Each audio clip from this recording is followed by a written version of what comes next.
Welcome to the Podnas with Face, Pat, and Tiz.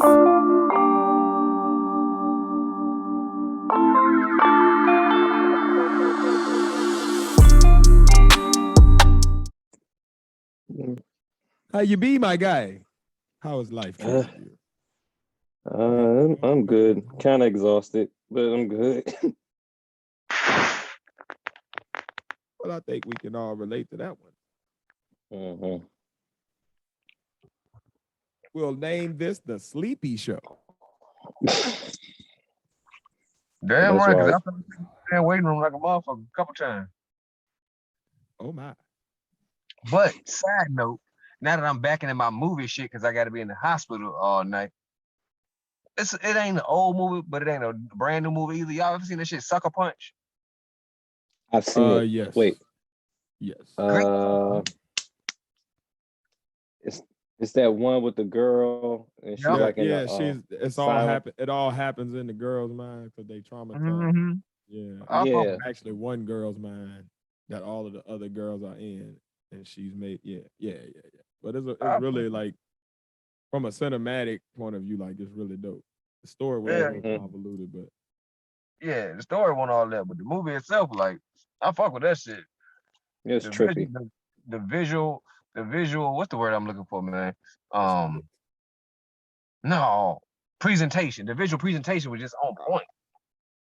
It's like, dang, and I forgot that. You feel me? Like, that's what I like to do. Like, go back. Like, even though I've watched so many fucking movies, you watch so many, you forget small things on some movies. That's why I try to go back and watch movies so many times. It's like, goddamn, just in awe every time I watch something. Like this new Jordan Peele shit. I can't wait till this shit come up. I'm gonna watch this at a good 5 times. Mm-hmm. What movie? Nope. Oh yeah, I think that I seen the trailer. That shit weird. That shit looks like it's gonna be some shit, boy. Nigga, yeah. I'm gonna watch that at least 5 times. You got a Western alien flick. Yes. Black folk. And you got the historical aspect of the first motion picture and shit. Like, that's gonna be a dope story. I like the way he ties in like historical stuff to give it just enough realism. Like he's very smart with that. He also makes he's good at like dropping jewels in there that make people go and follow the crumbs to like larger knowledge. You know what I mean? So I like that he puts people on the stuff that years from now, people gonna use his work in college courses, yo. People gonna use his movies in college courses and try to break them apart and try to use them for the lessons and shit. Years from now, I can see that.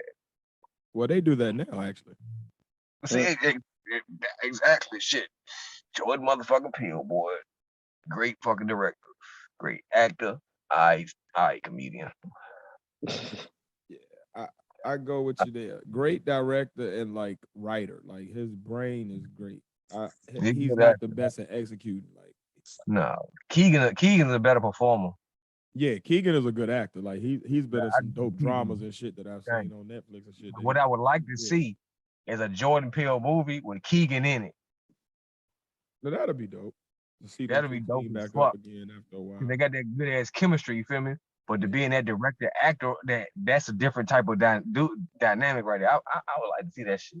I'd like to see Jordan Peele go back to comedy and actually direct a comedy film with him and Key again. Like but not like Keanu, but like a more smart comedy film, like not so much slapstick and like silly humor, but like, because that movie was like more like that's like a black dude, where's my car?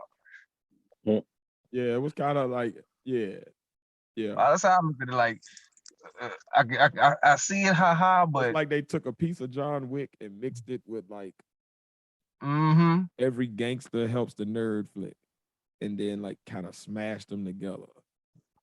I got lost twice up this bitch today. Walking, not even driving, walking. This motherfucking hospital so goddamn big.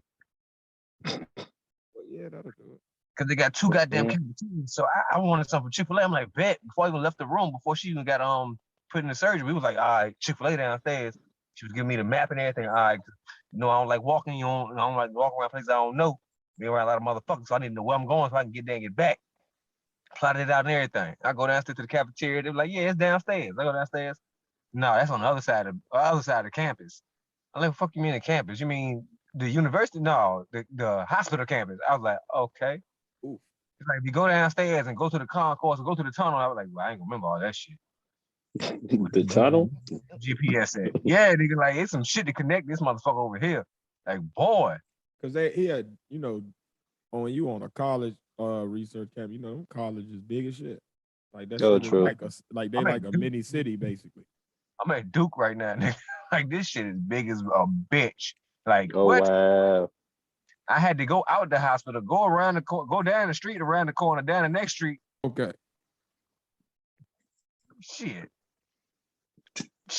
I had to go everywhere to find this fucking Chick-fil-A.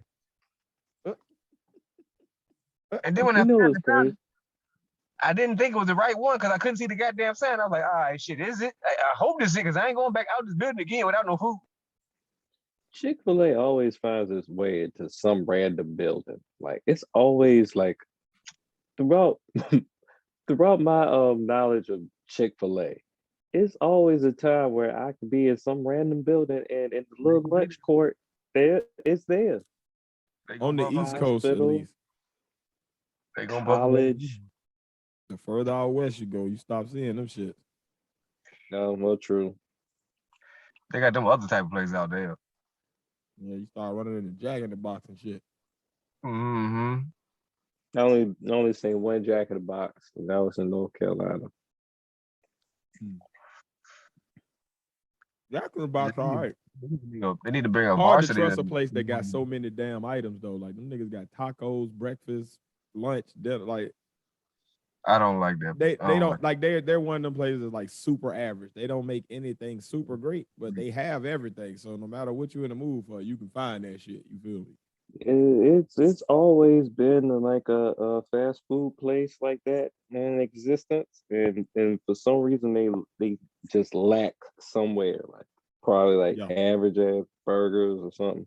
Remember back in the day they had a junk called Hot and Now, and the My favorite place to go is motherfucking Genshi Grill. Genshi Grill. Yeah.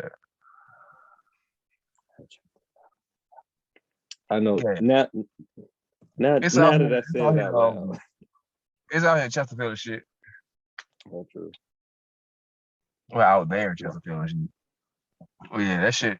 It's like I ain't never seen a restaurant like that. You feel me? Like they got everything raw out for you to pick your own raw shit and give it to them for them to cook. And they cook all that shit in the morning. You feel me? You pick your spices, your sauces, your meats, your vegetables, everything. You pick raw, put them all on your plate raw, and give it to them. And then you pick out the rice or noodles. I know them. It's almost like a like Japanese Japanese steakhouse type shit. Almost. Yeah. Almost like that. But they don't cook it. They cook it, but not right in front of you. Got it. They just take it and put it in the kitchen and cook it. Not even the kitchen, because the grill out there on the floor, but ain't no chairs around the grill and shit. You feel me? Right. So if they you turn cook it in around, front of you, but you standing up, just waiting on your plate. Kinda yeah, like something like that. Yeah, buffet joint. yeah. You feel me? Yeah, I wouldn't want nobody to cook my food right in front of me. Like I want you to cook it right in front of me. I want to make sure I I'm want to hair see my balling. I damn want right. to see hair and that see on. I my want to make sure you got on gloves. I want to see you spitting by mistake because you singing a song. I want to make sure I see all that shit. They Show even got me, fruit nigga. out there. If you want fruit in your food, they got fruit out there for you to put in your food. You know? A little bit of mangoes and shit. What? Mango and Mangoes are slamming, yo. tangerines and shit. Like, damn right. I like that shit. Like one, you got 3 different size servers you can get based on what you get. You feel me? Like if you want a large, you get that much food. You pick up that much shit and give it to me. Like, I want a large.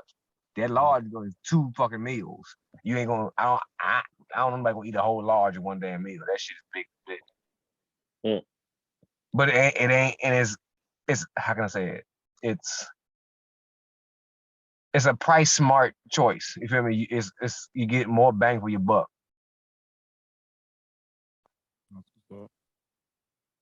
More grub for your dub. There you go. I like that shit. There you go. More grill for your dude. I mean, I don't partake of the alcoholic beverages, but the motherfucker do. The servings there is fucking humongous. Like they give you like a damn fish bowl full of liquor. Oh, what that? Like Yeah, that that shit. ain't good for my liver. I took my wife there when we was dating, like back when we was originally just dating before we even got engaged. I took her there. When she found the place, we just went out there. That shit was a good ass date. Fuck, it's full as a bitch. I was like, I don't want to do shit now. I'm sleep. No moving, no nothing. That shit go to sleep. That shit. Mm. But shit, man, how y'all niggas doing this week, man?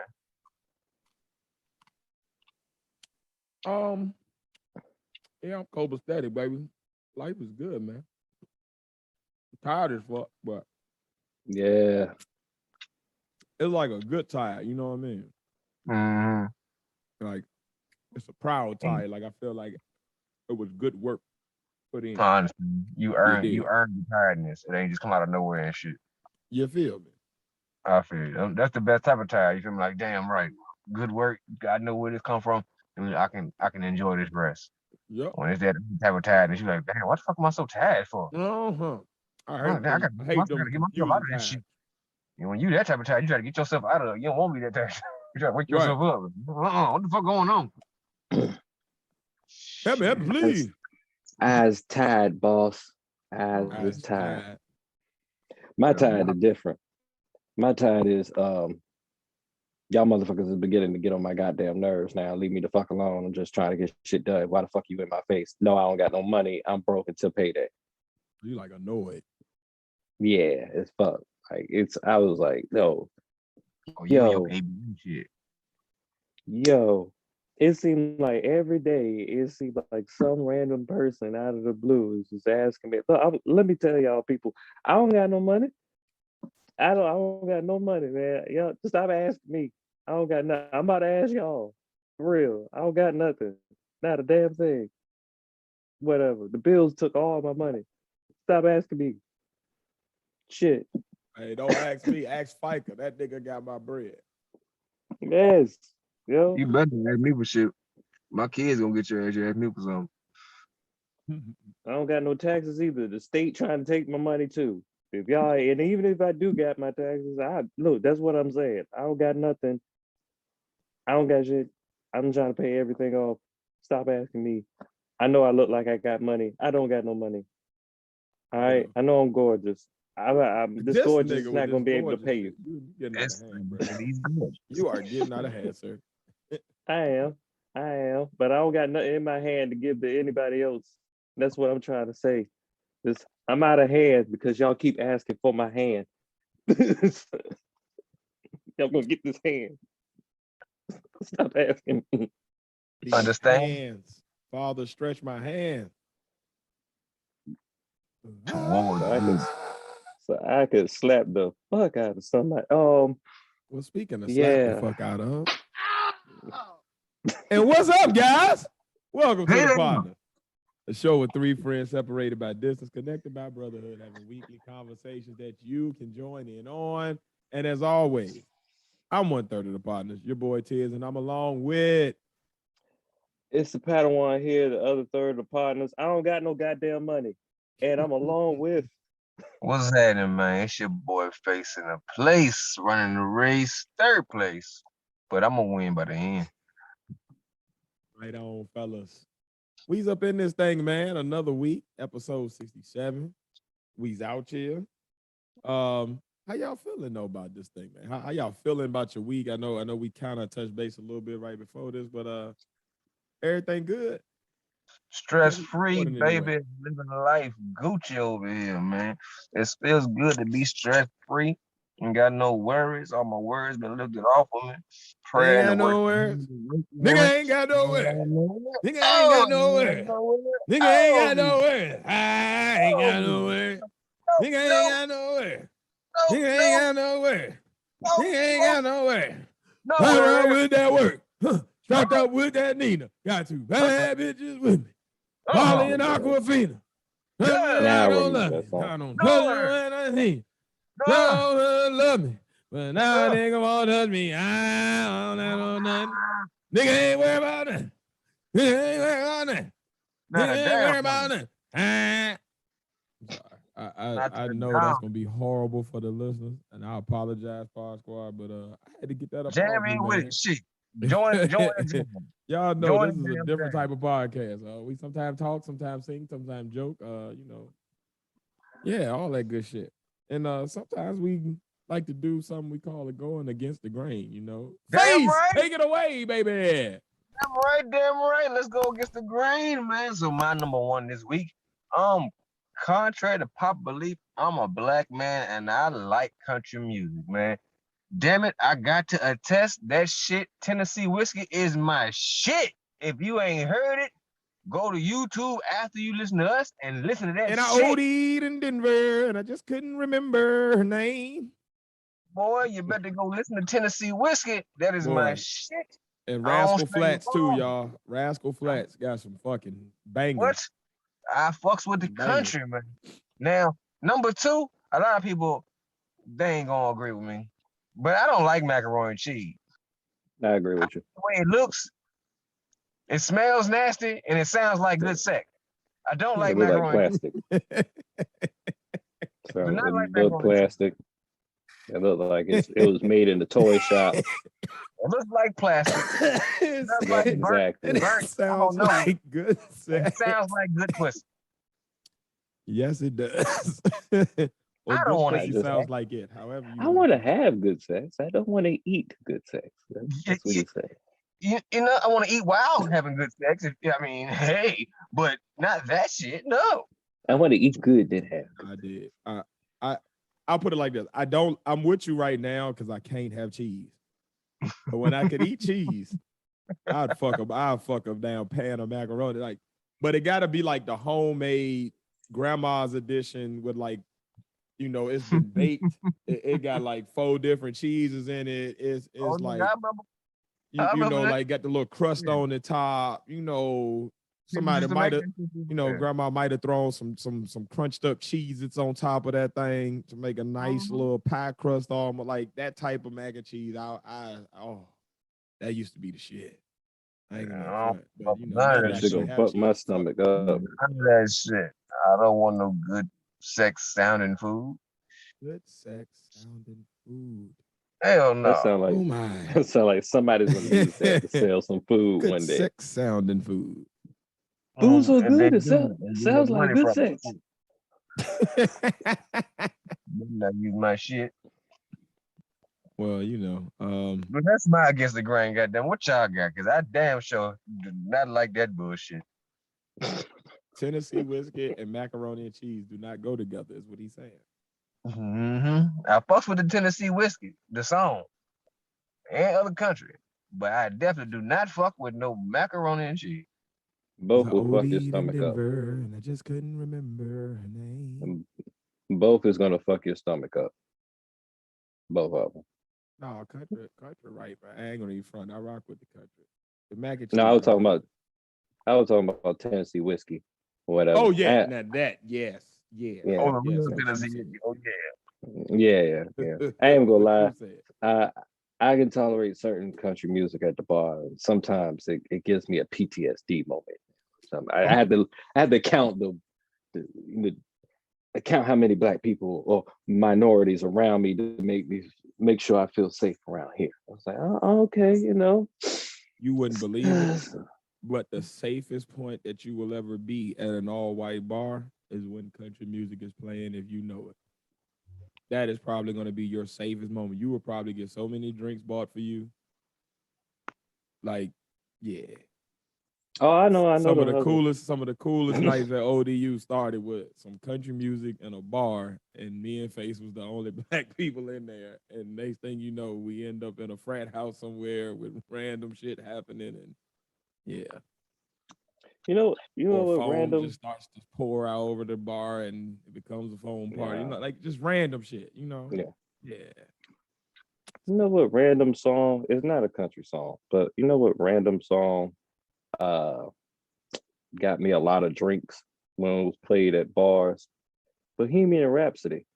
For some reason, when I'm inebriated, I know that whole song. Don't ask Oh, me you're a to sing it badass right now. motherfucker because I can't keep up with it. But I do like the Yeah, that's a hard ass song. Like, yo, can I just say this, man? I don't care what you feel about the LGBTQ IOO elemental P's, but that damn Freddie Mercury, man, him and Queen, that was a hard ass band, yo. I don't care who you are, I don't care how thugged out you are. Listen to they music, yo. Queen is one of the best bands ever in the history of music, yo. Them motherfuckers go hard.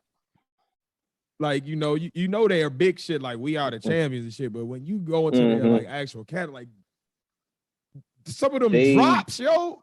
Boom, yo, they made music for the stadium. Ooh, yeah, there you go. And I'm a for stadium music guy. That's my shit. So that's how Kanye make music. So like music that feel like you could have like 30,000 people all chanting this shit at the same time. We're not going to take it. I'm into shit like that. Like that's my like I love that like that common collective consciousness moments of just everybody just feeling that same whatever the vibe is. Like it could be an R&B song, like because my Mariah Carey got some shit on that Emancipation of Mimi album that like the fullness of the music. That's what it is. It's like fullness of the music. Like it does something to your spirit. Like when music hits you here and you can, it ain't no subwoofer, but you can feel it like pounding through your chest. Oh yeah. You feel me? Like y'all ever been listening to some music and like it's a piece of music and it gets you like so hyped up or overwhelmed. I don't even know what the word is, but like you can't breathe for a second. Like it feel like when you're going down a roller coaster and the wind first hit your chest, it's like, and then you catch it. But like, I don't know, maybe it's just me. But no, this happened before. You want to know? That's happened to me before. Matter of fact, it's happened to me one time, and Face was with me, and they were playing. I don't know what it was, but we were smoking, and we went to the bar, and they were playing what's that shit called? That robotic ass, like what's that called? Damn, I forgot what that music is called, or whatever. Techno? It's like that. It's like techno, but it's dubstep? That robotic dubstep. Yes, that's what it was. Yeah. I don't know what it was, but it was just too much for my sense. And I just passed out. And the next thing you know, Face saw me on the ground. Oh no, I ain't talking about no shit like that, nigga. That is acid. That is a psychedelic, nigga. That is not What I'm talking about is like the music is so good, and like it's so full, it like you can it almost fills you up like a breath, so you can't take a breath. I can't. True. Yeah. I felt that way today. Is this A Jersey Club anniversary remix, and it's a TikTok dance go with it all that, but when you listen to the whole shit, like it's something about that shit that just like me and the boy was in here today. Like that shit had us in here rocking out hard. Hey, baby. Like that shit is hard. If you get a chance out there, Pod Squad, go look up anniversary Jersey Club remix or A TikTok remix. It's beautiful. The dance is pretty cool too, but it's beautiful. All right.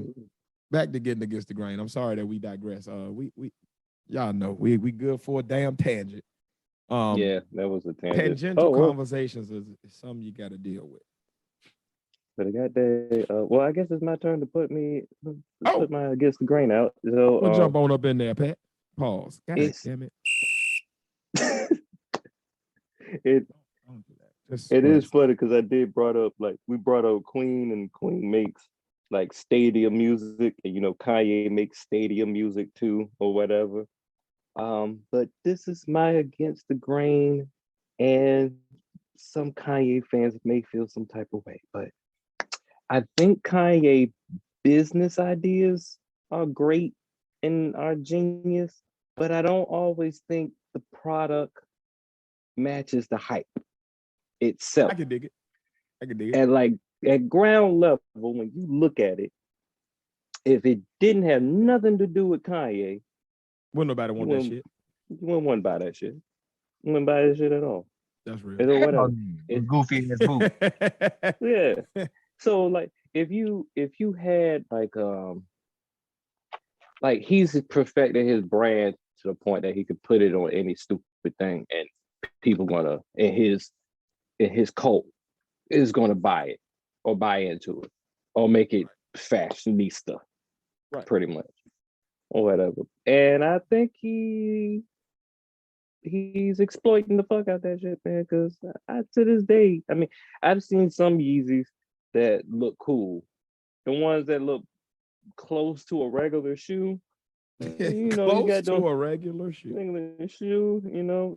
Then you got those Yeezys that look like the Elon Musk space boot version of a Croc, and the only reason why it look cute is because I see the pretty girl wear them in the IG photo, and that's about it. Other than that, Her ass look like nothing about Martian in them shits too. I don't give a fuck how cute Right. her Big ass them moon boots look like shoes. a fucking Martian. that's it. Them should look like you wearing 2 bike helmets. Exactly. That's exactly what it looks like. 2 bikes. Like you got 2 big ass bike helmets on your feet. That is exactly what you look like. Anybody out there, if you have them ugly ass shoes on, you look like you have 2 bike helmets. And who the fuck wears helmets on their feet? I mean, really. It's like you get Quick side note. Speaking of helmets, Broncos Nation, we going to the Super Bowl next year, baby. First the Nets got Ben Simmons. Then the Broncos got Russell Wilson. We back, bitches. We back. oh shit. Oh, we relevant again. And just in time for Tiz Takes, coming this Friday night at 10 o'clock p.m. Sports talk for the casual fan. But yeah, back to you, Pat. Shit, they got Russell Williams. Russell Wilson, yes, we do. Well, We have Sierra's husband. We sure do. Oh shit. Oh, yeah. It's yeah, going to be man. a TikTok challenge made for us and everything. I'm sure it's coming. I ain't Oh, that yeah. big. I ain't that big, of a sports fan to know things, but I know, that's kind of big, pretty much. Oh, that's huge. Like, we literally Yeah. have one of the top 3 defenses, one of the best run games, and 3 of the better receivers that are like under the age of 26. And all we needed was a quarterback. And we got now one of the top 5 to 7 quarterbacks in the league. Oh, we back, bitches. Yeah. I'm talking shit all season. All season. Oh man. Come around Thanks playoffs. for Come around the end of the season, that second half of the season, once the trade deadline set, I'm gonna start taking some friendly handshake bets. We can bet some diet do, like Skip Bayless say. Oh yeah. It's going the fuck down. You heard me. Mm-hmm. But yeah, back to the against the grain. Okay. I'll go against the grain next, I guess. I hate washing dishes. I don't believe it should be a thing. And I think all eating utensils should be disposable. The kitchen sink should just be for washing your hands and getting water if you need to wipe off your countertops. Maybe to wash your floor.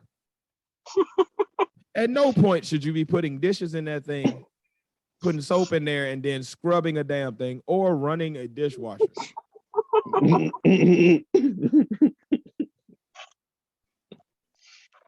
For all of that, you could just wash your hands and keep putting the food in the palm of your hands and eating right off of that. You would be basically doing just about the same fucking thing. Me personally, I'd rather have something fresh every time I eat and eat off of something that has not yet been touched. Cannot possibly have a crack in it that I can't see that's microscopic with a little piece of bacteria. Just, something fresh out the plastic. That's just me. But yeah. Do with that what you will. But yeah, fuck washing dishes. Also, if you hand wash dishes, which is actually the better way to do it, because at least then you know they get clean. The dishwasher can sometimes miss spot, then you got to rerun it and all that shit. And if I got to end up washing the shit by hand anyway, then what the fuck did I run the damn dishwasher for? But that's another story. But who the fuck want to stick their hand into that nasty ass water? That shit is just like taking a plate bath. It's like you're sitting in the water that you just washed the shit. So why the fuck would I want to put my hand in that now? Now my hand dirty, whatever else is still in the water dirty. Like, so now I'm just soaking shit in dirty water. Like, what the fuck? And then when you put your hand in the water, you feel everything you just wiped off. Like the slimy noodle, the weird, like that weird clunk of exercise, futility, and disgusting. First, yeah. It's no It need. don't even feel like water. It feels like you put your hand in swamp vines. And nope. Give me one of them little plastic knife and spoon packs that they get the kids at lunch for school lunch, and give me a styrofoam and or a paper plate fresh out of the plastic bag. I'm good. Call it a day. Yeah. And then the other way I would like to go against the grain, I always give one that's kind of just real life, but then another one that's kind of a little bit more against the grain than others. I think some prejudice and profiling is okay. Stereotypes and descriptions come from somewhere rooted in truth. Yeah. There is something to be said about if everybody that's bombing a certain thing kind of keep wearing these same uniforms, then maybe, yeah, maybe there's something to it. Just my opinion. It's like if a certain group of people have high numbers of drowning, maybe, maybe they can't swim. Could be time for that group to go ahead and get some swim lessons. That's all I'm saying. I know I need some. Yeah, I know personally for me, I get a little wary around late teen to early 20 young white men who are kind of slim built with boots on. To me, that triggers up Timothy McVeigh and Columbine and the South Carolina shootings.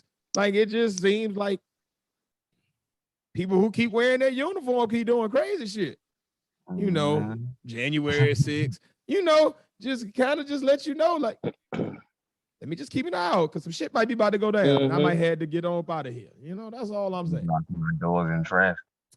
I'm just saying, a big truck pull up beside me and the tires are bigger than my car. Making my wife clutch her purse. I look over, I go ahead and start, reaching for the glove box, making sure things are situated in a orderly fashion in my car. Just in case, because I've seen militia go crazy in traffic. They just had a trucker rally all the way up the damn East Coast. But yeah, I'm not with racism, but I'm not with any ism, I guess, but I am with prejudging things. But I am against these thugs. Based on a set trend of facts that have happened in an order. Like, I go with the stats, man. Like, if it's a trend that this keeps happening in this place, I'm gonna say that place is an area where that's gonna happen. And gonna say it pretty confidently. If you tell me black people like chicken, my ass is probably gonna be licking my fingers from some fresh yard bird as I agree with you and nod my head yes. Like, yep, you sure damn do. You want a wing? I'm just saying. We got to stop acting like shit ain't true. Like, stereotypes came from somewhere. Us. See, the only thing about that stereotype is it's not just us that like chicken. Everybody fucking likes chicken. Yeah. That checks out. You go to an Asian culture, China, Japan, they got chicken. Chicken on everybody's menu, man. I don't know how the hell chicken ended up in every kind of one of these countries. Because I know chicken is not indigenous to all these places, but guess what? Everybody like chicken.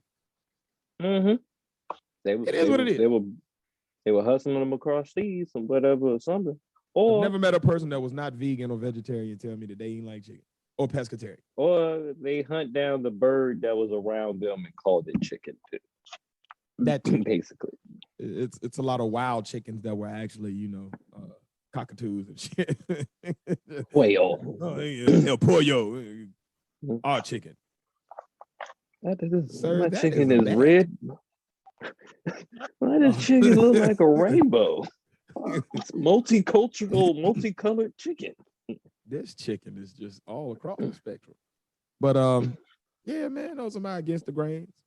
Put it down in the comments, let us know, how y'all felt about it. And if y'all disagree, let us know why. And tell us what y'all are going against the grain with this week. Damn. Yeah. And as we continue to go against the grain, I think it's no better time to do that. The past couple of weeks have been getting kind of sticky. So let's go ahead and kick it off with this week's. We're back into the top MCs before the 2000s. This tournament has been getting kind of real. We are now at the Elite Eight. So by the end of tonight, we'll have the Final Four. And this was the first week that the Pod Squad got a chance to get their votes in. And we know the Pod Squad votes count as 2 votes. So this is going to be huge as to who they picked. And I can tell you now, at least one of these picks surprised me. So let's get into it. Can you guys see the screen? Yeah. Yes. Awesome sauce. Do y'all have any particular area on the bracket that y'all want to start with? Or how y'all feel? Say that one more time. Ghostface and Nas. Ghostface Killer. Here we go. Versus Here we motherfucking go. Nas. Oh yes. Your boys. Padawan, your boys. Who will win this? Okay, who wants to go first here? I can kick it off. I can always. Not me. Pat, tat, tat, tat. You don't want it. I'm not ready. Nah, y'all can go first. I'll go first. Okay. Marketability, I'm gonna give it to Nas. Okay. I'm gonna give him marketability to Nas. The longevity of his career and the ability to go to different markets and do different things and continue to be ever present in the game and ever changing. I give it to him. Stage presence, I give it to Ghostface. The Ghostface show is just more entertaining to me than a Nas show, just flat out. Now it comes down to lyrical ability.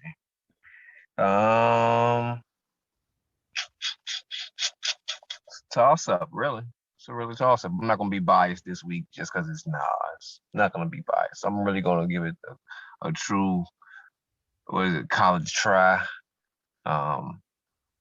Nas is one of the lyrical gods, they say. I feel that Ghost is extremely underrated. Extremely underrated. I feel that if Ghostface would have originally been a solo act instead of part of Wu-Tang and then been a solo act, I feel like his accolades would be a lot more than they are, and people would see him a lot higher than what he's ranked on the overall ranking when people talk about top 10, top 20 rappers, you feel me, like that, because he spurred off from a group. So anytime you think of him, you think of Wu-Tang. You don't think of just him. Whereas someone else's Nas is nothing else to attach him to, where the other groups and stuff he was attached to later or he was affiliated with came later after his solo. And he still have a presence in solo. So, lyrical, I'm gonna just give it to motherfucking Nas. Oof. Nas takes it. I am actually surprised. So Face gives it to Nas. Shocked. I actually am. I did not see that coming. Pat, do you want me to go first, or you want to take it first, or would you like to know what the Pod Squad said? You can go first. Okay.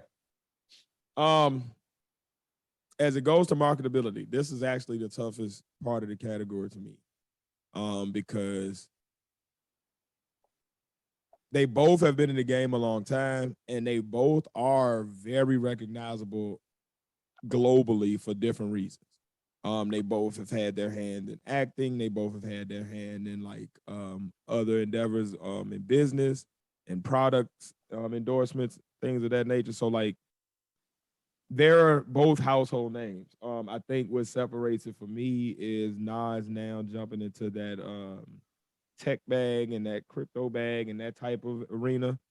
That's a different type of money over there. Chameleonaire left the whole game off that shit. So like when you start adding that to your repertoire and you already are kind of neck and neck, I gotta give the marketability to Nas. Also, he's in one of the movies that are one of my favorite movies of all time, Belly. So even though his acting sucked in it, I I'll roll with him on marketability. Lyricism to me, it ain't even close. Ghostface says more in more pockets and is more creative in what he's saying.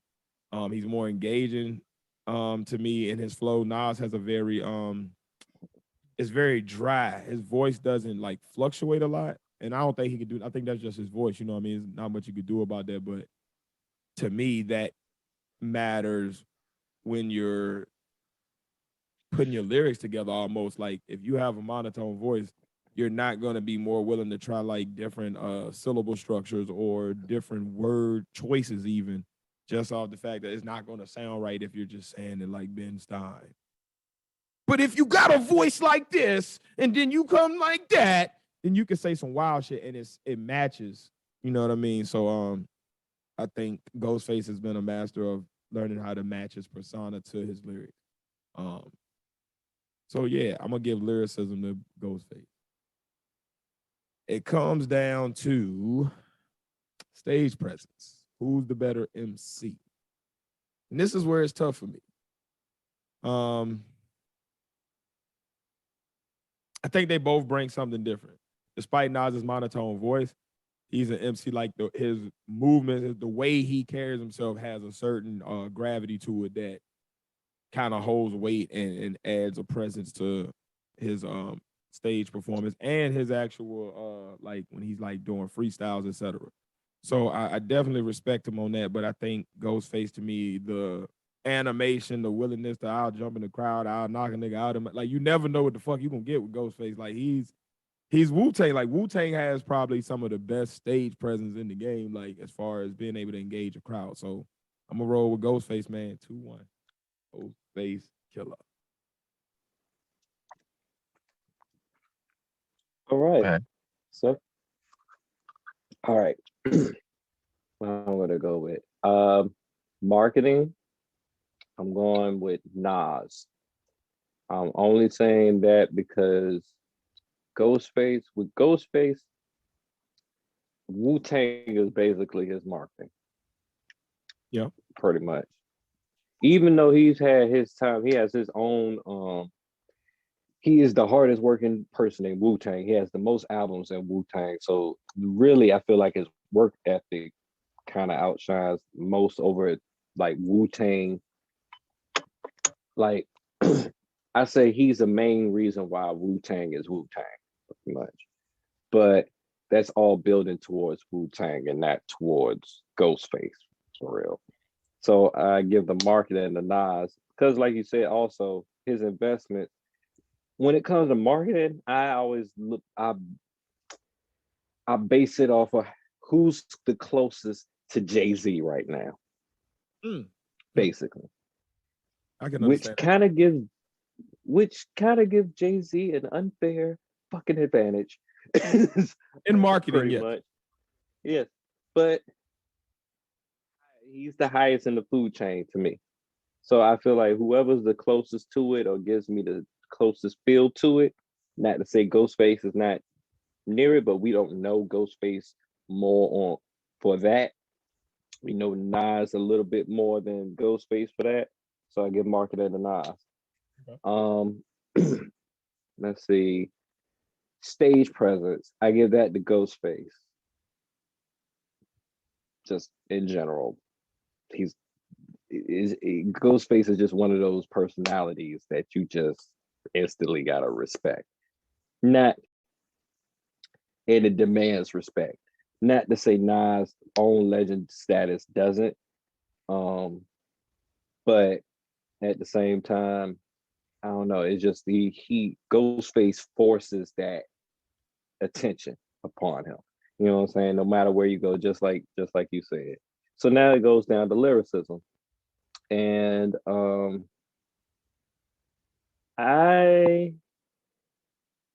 was on Nas's lyricism before I was actually fully engaged in Ghostface lyricism. Like I've always been engaged with Ghostface because Wu-Tang is like Wu-Tang and Nas were the first raps that I really like sat there and was like, all right, this is my shit. You know what I'm saying? So this is like really hard to decide, but all in all, I'm gonna give it to Nas. So it'll be Nas 2-1. Well, you'll be happy to know that the Pod Squad also went with you and Face because they also picked Nas as well.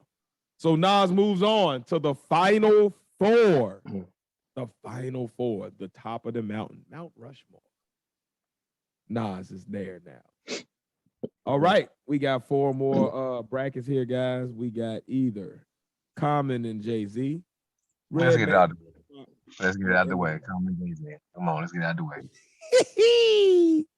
I'll take the lead on this one. Y'all know Jay-Z is my guy. My favorite rapper of all time. This is easy for me. Jay-Z lyricism, Jay-Z marketability. Stage presence is where you can actually make an argument there, but I don't care. Jay-Z.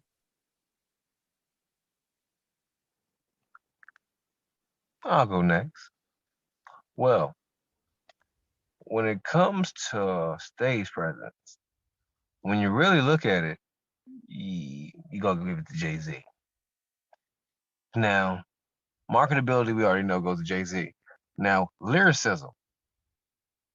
And when you really sit back and look at it, you gotta give lyricism to Jay-Z. So I would say Because when you really sit back and look at it. When you really sit back and look at it. I just gotta give it to Jay-Z, man. Like he's a better all around MC than Common. When you really sit back and look at it. When you really sit back and look at it. Hey, when you really sit back and look at it. When you really sit back and look at it. Our Marquise, make a song out of our shit. I want a song, nigga. All right, go ahead.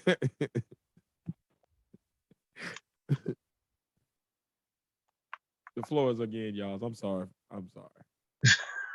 It's not even after 11. I have no excuse to be this damn sleepy, but I'm sorry.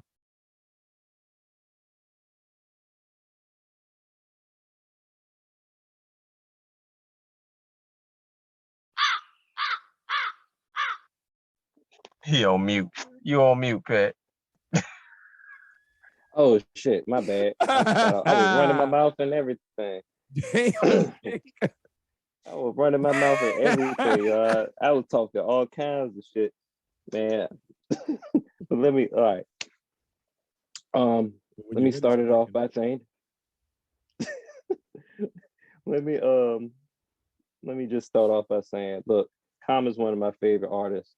I like a lot of his songs. Sometimes I feel like, all right, Common, I like you, but sometimes, man, you just be like, it could die. Yo, you love that fucking line. Yo, and I'll be like, yo, so you couldn't think of nothing else other but all right, okay. So I said all this to say, yo, I really like Common, but it's Jay-Z. All right, let's go to the next round. That's it. And the Pod Squad agreed. The first 5-0 of the bracket series. Jigga, my nigga. So Jay-Z is definitely on to the final four. And that's interesting. The first two to move on, Jay-Z and Nas. Which leads us to our last two brackets. How y'all want to go? Okay, we got Face Bus having to bounce. He got to go handle some biz. So he did send in his final votes though. So he did pick okay, so we have his final votes and we have the positive votes. Pat, which bracket you want to go to next? Let's do Busta and Eminem. All right. Now this one is actually interesting. You want to go first? You want me to go first, or you want me to tell you what the Pod Squad said? Let's go with the Pie Squad said first. Okay. So the Pod Squad had Busta Rhymes. Right. I didn't personally see that coming. I was very surprised. But let's get into it, Pat. I'll go ahead and say, well, I'll save Face's vote for last, I guess. Pat, how you feel? This one I actually want to see in the verses. And this one I actually like, this is going to be tough or whatever. Because, well, I'll start with the easiest bracket for me. Stage presence, Busta Rhymes. Even though Eminem has his own stage presence, because we know with Eminem, it's going to be some shit. Yeah. You know what I'm saying? Yeah. But Busta Rhymes. Busta go ham. All right, marketing. There's no way I can out it. Like, I really want to root for Busta. I really do. But it really makes no logical sense in my head when I calculate things, marketing wise, that he could beat Eminem, but at the same time, if I'm just looking at the stats, I'm going to say Eminem for marketing. Indeed. I would agree. Okay. Just oh, go ahead. I'm sorry. I'm tripping. No, go ahead. No, you go ahead. I was done. I would say, yeah. Like, You got Busta or M? then it's the lyricism, man. That's why I was like, let me back up. I jumped the gun there. I'm gonna go with M for lyricism.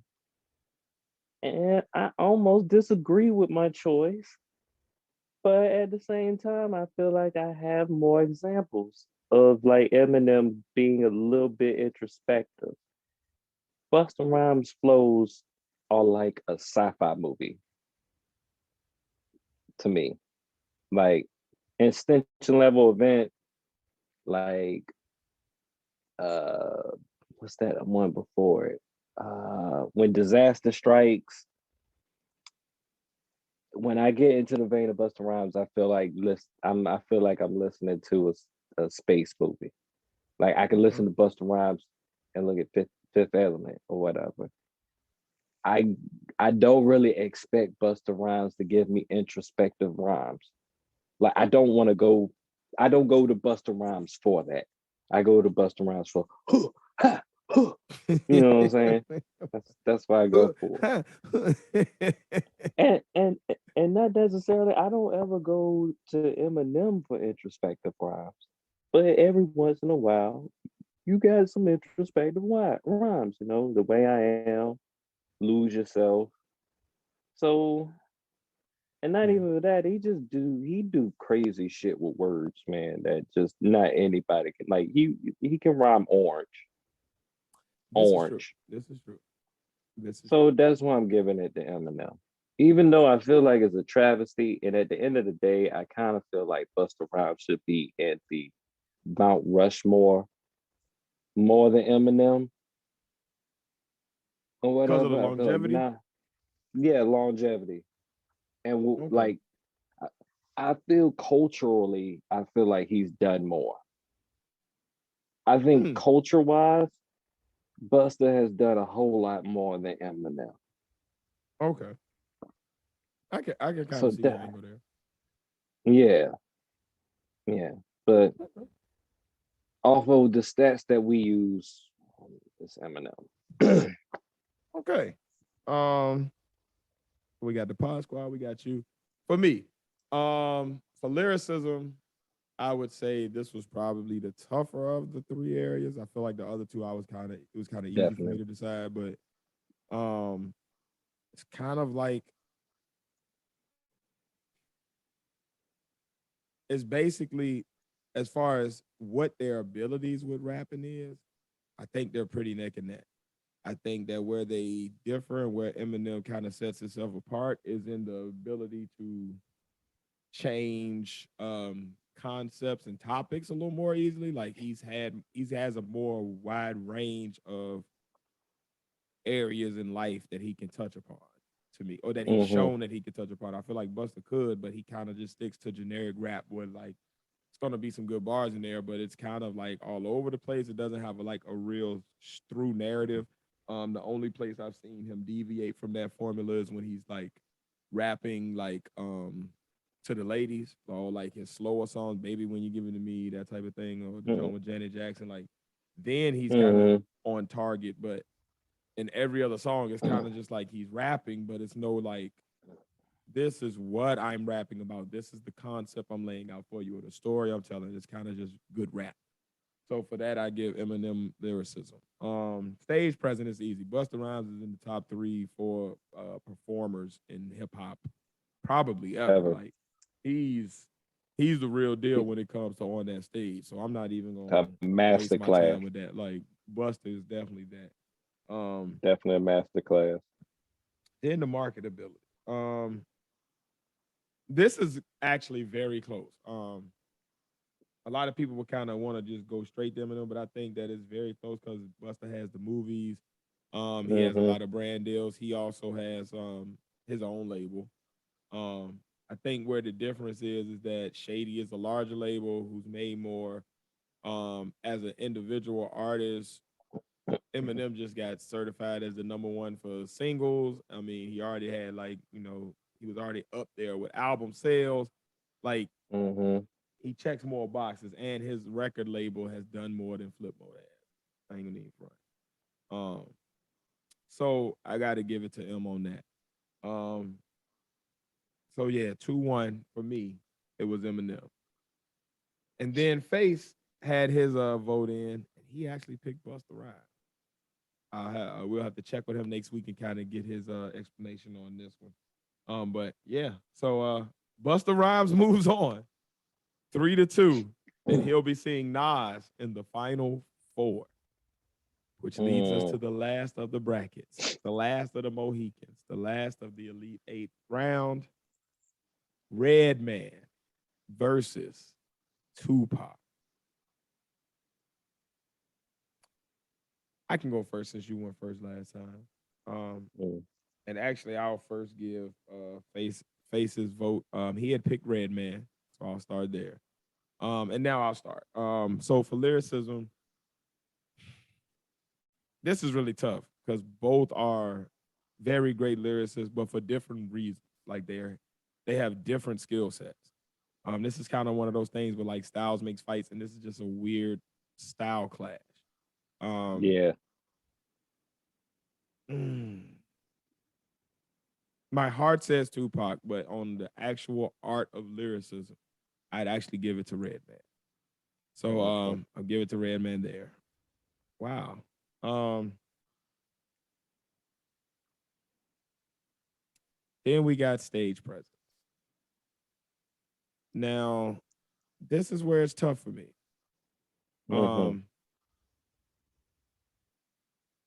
Redman is the more animated one, definitely up there. And when it comes to performance, but Tupac used to have kind of that DMX effect where it's like less is more, where like him hitting a certain move or him like going into a certain thing or taking off his shirt at a certain moment or like throwing off the jacket at a certain moment, like looking in the crowd or something, like his ability to capture the essence of a crowd and yank that emotion out of them and get them captivated and locked in is different. Um, and I think it kind of goes to preference on that, like which type of stage presence do you prefer almost? You know what I'm saying? So Yeah. I would say Tupac for that. So we got lyricism, Redman, stage presence, Tupac, and then we go to marketability. And I think this one is the easiest one for me. Tupac is one of the largest like he's still selling records to this day. He's had the movie game. He had like his estate is worth millions and millions just because everything he does generates. He could put out a T-shirt tomorrow and that shit would go nuts. Like he is the real deal. And Redman has never even went for that marketing big money lane. He's always been more about the actual culture and the essence of hip hop and that type of a vibe. So I think for just merely the fact that Redman outside of the movies, he hasn't really tried to do a lot else that I know. You know what I mean? I know recently he's starting to get into cannabis, but that's so recent it hadn't like took off to the point where it's like up there yet. So for right now, I have to go with Tupac for marketability. So 2-1.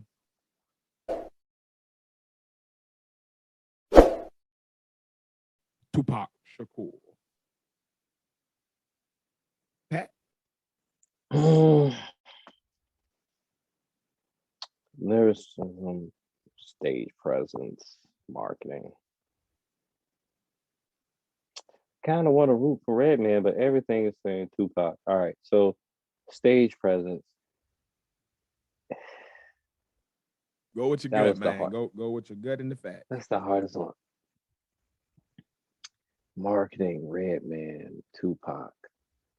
It's like there's no way you cannot get a profit off of the name of Tupac if you're using it in any form or fashion or whatever. Box off.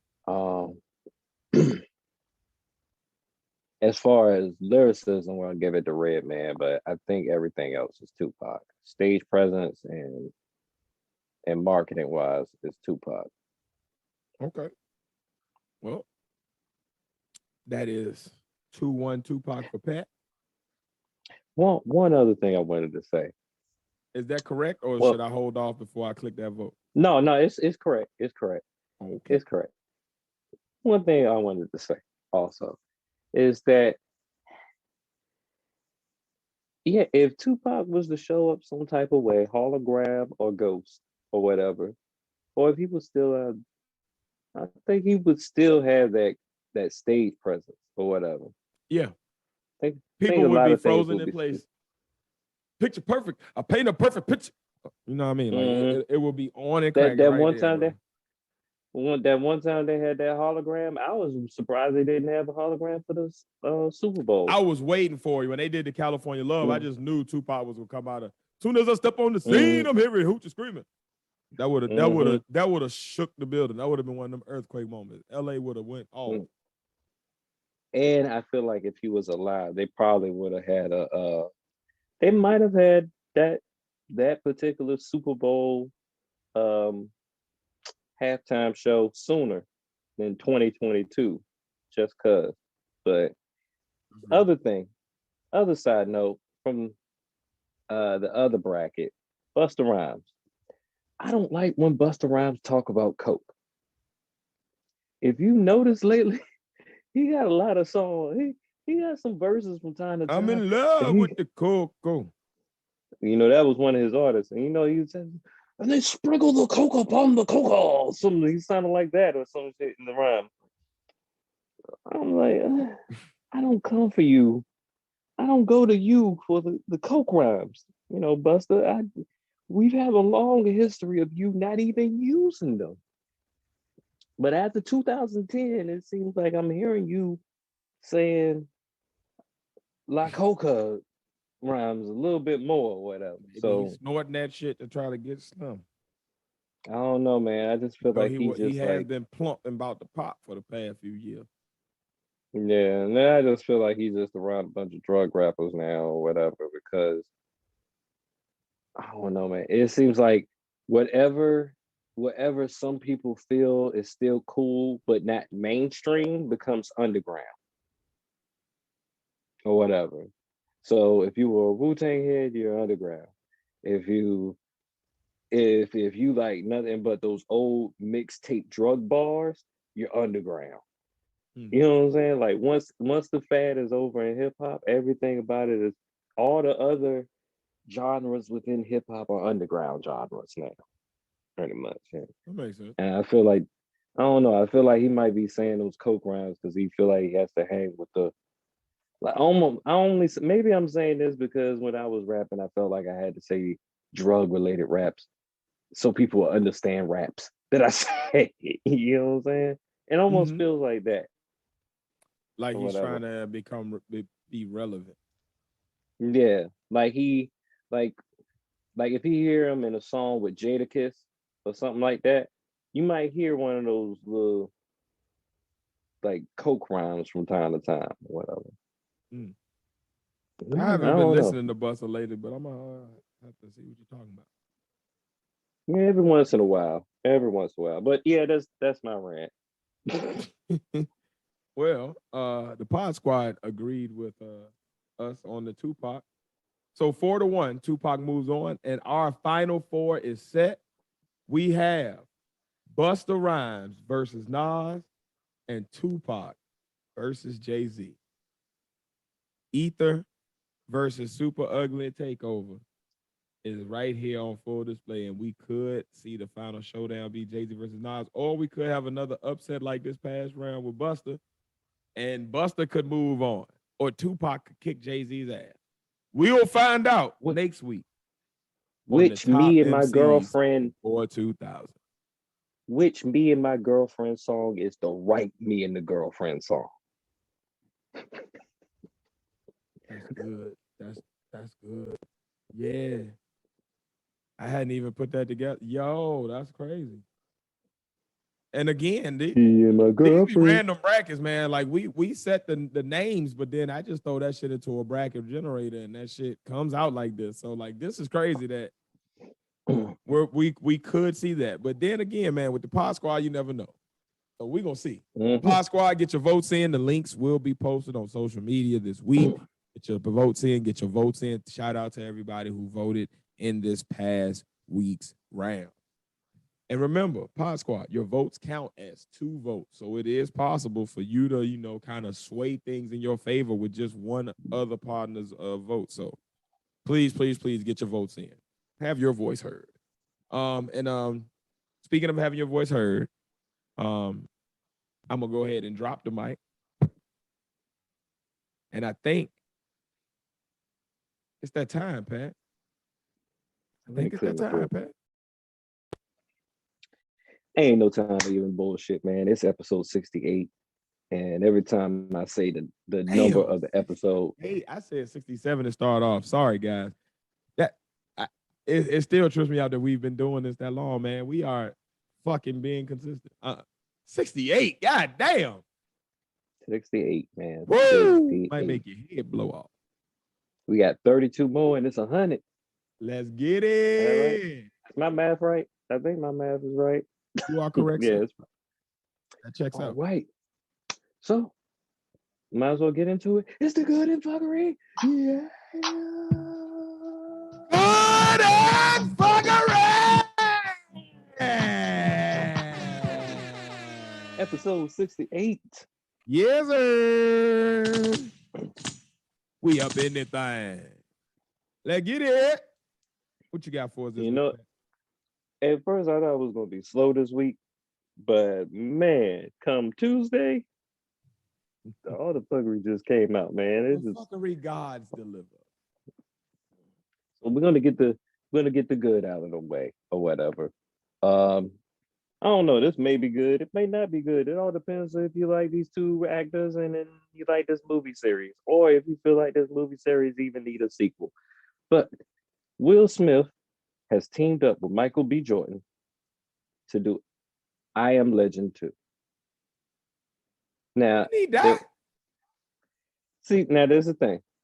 I thought the zombies ate his ass. There's talks that this might be a prequel. Okay. Of like how it got to that point. No, that I could roll with. All right. But at the same time, somebody could easily write him back into existence. Like comic book writers do it all the time. If they're a good enough writer, they could find some type of logical way to make sense that Will Smith is alive. Some type of way. Yeah. If they're that good of a writer. If they're not, then Yeah, just leave that alone. Probably go with the prequel idea and just don't mess up a good thing. Because I Am Legend is good, and sometimes when you do a sequel to something that's already great, Yeah, fuck it up. So Everything don't need a sequel. See and previous episodes. I Am Legend 2 just don't have a ring to it because I Am Legend.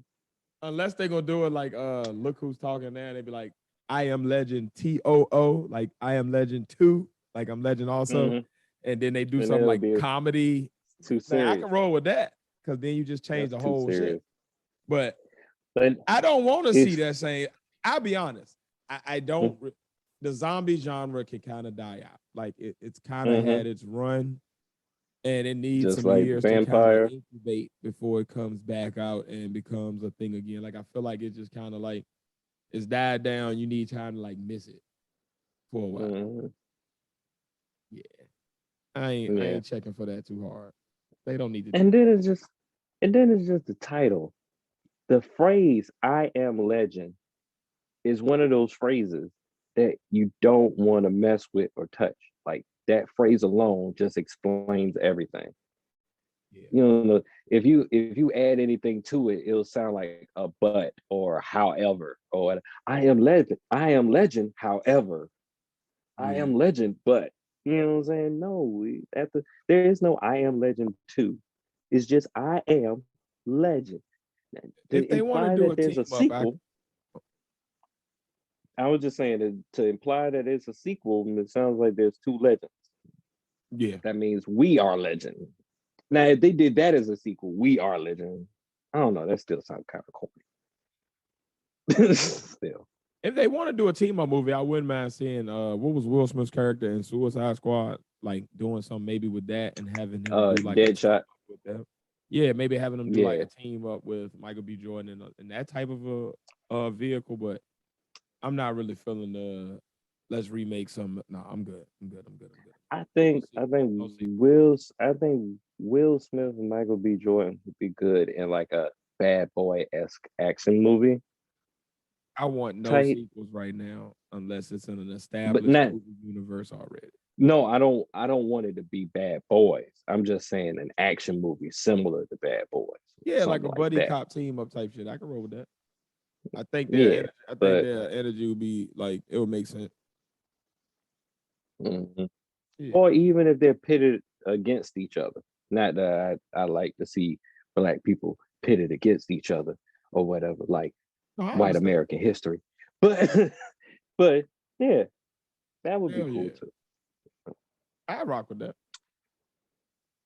So next on the list of good things on the Good and Fuckery, a Broadway theater is renamed after James Earl Jones, which I feel like salute to the king. Is a total honor. Come on now, Mufasa. It's well deserved. That dude was a beast of a damn actor for years and years and years. I feel like he should have some type of lifetime achievement award with some type of way. Yeah, him, Morgan Freeman, dudes like that, like the more iconic voice having motherfuckers. Yeah. The nigga was dog. Probably a bore. Exactly. It's like him, Uncle Phil, and Shredder.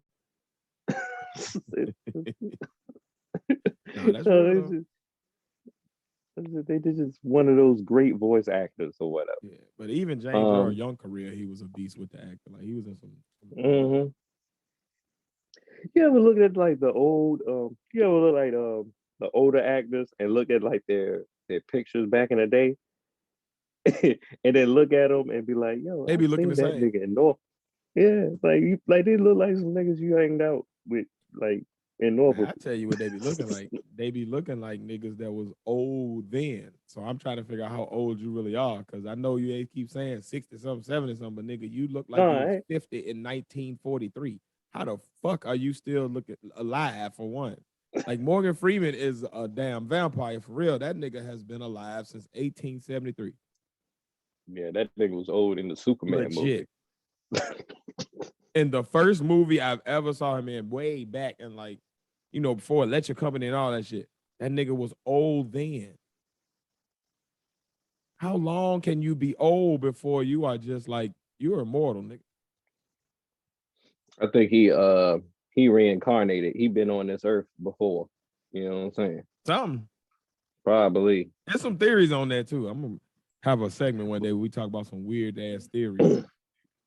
But yeah.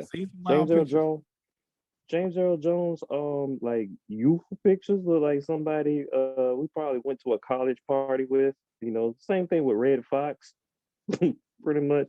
But Samuel L. Jackson and Morgan Freeman, they old, man. They've been old all their life. Old ancient forever ass nigga. All my life I had to fight. But yeah. All my life I had to fight to keep staying alive for another lifetime. Exactly. Next on the list, Young Thug, the rapper Young Thug, offers aid to African students stranded in the Ukraine. And this is what the fuck I'm talking about. That's fine. Okay, Thug. Right. Why I say, all right, Thug. We got to look after our people That's because dope. it's obvious. It's obvious. Who saw that coming from Thug? Like who before this happened was like, I bet you know who's gonna reach out first and do some good. I bet you it's gonna be Young Thug. I didn't. You know, me, I'm not the biggest Young Thug fan music-wise, but him as a person, I kind of fuck with him. He do some, he seemed like you know, all right. From time to time, you know what I'm saying? He do Jeffrey, things he that, all right guy. Jeffrey, cool.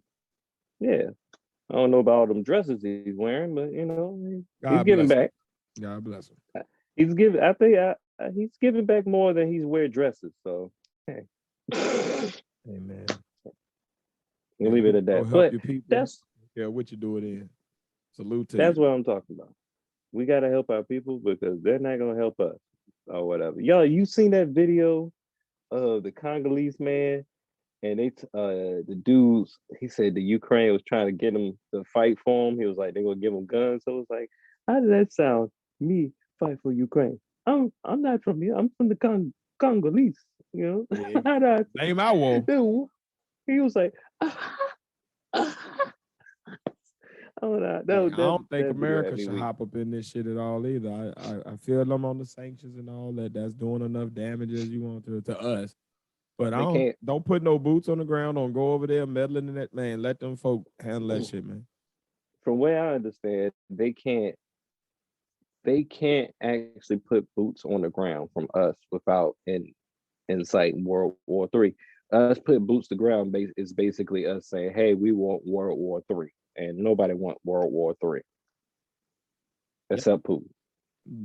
That's about it. Exactly. Yeah, as long as ain't nobody coming over here fucking with us, man, let them folk handle that shit, man. It ain't got nothing to do with us, nothing to do with us. Get them black folk up out of there. Get them people that ain't from there up out of there, and let them folk, hey man, that white on white crime, man. Let them do. I was about to say that. I was about to say nothing to do with us. And Ukraine president seemed like he bought it enough. Let them ride that shit out, man. Making videos like Soldier Boy. Yes. Yes, like we don't have, like, every time we go meddling in world politics that are not directly related to us being attacked, we fuck something else up that then comes back to bite us later. Like we create some crazy ass power vacuum or something that leads to and like, man, leave them folk alone, man. Let them do they will figure it out. They will get it together. That's got shit over here that we can go ahead and focus on it. I mean, Biden, if you haven't figured out yet, there's some shit you could be doing over here right now that can get us right. But don't go diverting energy and resources over there for that shit, man. Help them black folk, people that ain't from Ukraine get out and we get the fuck away from it. Diverting energies and resources. I'm gonna get back to that on the later on. Let Putin and Ukraine Rambo get it in and let them figure that shit out. They both gangster enough to handle it. Other things in the news. It looks like if you're a trans woman and you were a male before in the Ukraine, you can't leave either. They said we looking at your ID Your ID says you were a man first. So guess what? You can't leave with the women and children. You got to put on a dress. You got to put. I said you got to put on. You got to put on a gun. Hey man, Yeah, that's what they said. That's what their country said or whatever. So right. I'm gonna leave that yeah. alone. But God bless you if you are in that situation and you're trying to get out. hmm I just pray for you. hmm So yeah, if you were planning on, changing to get out of the draft in the Ukraine, and you're from the Ukraine, it's not gonna work. It's not. Mm-mm. Gonna get stuck No, there and get hit with mortar shells. they're gonna give you some. They're gonna give you a gun to match with your dress, and they're gonna send you right on out there. Big Yep. factor, Mundo. If grandma can give that Russian soldier a seed and say, "I can't wait for the sunflower to grow on your dead body," guess what your happy ass gonna do? Da. I don't think they're gonna give you any seeds, but they probably give you a gun. You know what I'm saying? They probably do that. Mhm. Well, let me get off of that touchy subject or whatever. I brought this up because I think this is a good point or whatever on an artist note. Snoop Dogg slams this photographer that is suing Nas for posting a picture of Tupac, saying, "How you going to sue Nas for a picture that he in?" And to tell you the truth, he kind of got a point. That that picture. He got a point morally, but not legally. That shit is Mhm. easy. That's an easy case legal. Yeah, easy. At the same time, it's like Nas own the rights to his own likeness and image, and does that's what I Nas was going to say. own That rights to the original photo? That's where it gets stuck touchy. Now, if yeah, Nas posted a picture of an actual Polaroid or something that he's in, that's one thing. But if he has it in a digital format, then that's where he may have the issue. You see what I'm saying? Like, because then that's when it's yeah, somebody else's work. Like, if he got the original photo, then he's posting not so much the image itself, but he's posting his personal property. Now you good. So I think that's where it kind of that's how that's the fucked up part about like copyright law and trademark law and shit like that. Like it gets really sticky, but legally, yeah, he probably gonna lose that case now. morally, Morally, bad morally. Well, I mean, if you're a even part of something, you should artistically, not have to ever pay anything on anything. Like that should be like that's yeah, part of because your it's creation. like Like that picture would even be a much. I'm like half the reason why that picture is even worth anything to that would be anybody. the exact same as that would be like me suing you or you suing Face or Face suing me for using a picture from one of the episodes. Like it's I'm the box right there. Look at me. I'm looking at the like like you know what I mean. So I think that's yeah morally like to us it makes sense, but legally, white people write the laws, man. Not even that. Powerful rich people write the laws in ways that will allow them to do whatever they can to gain and retain wealth. So when you have the trademark law set up like that, it's really just to make sure that they can always find a loophole.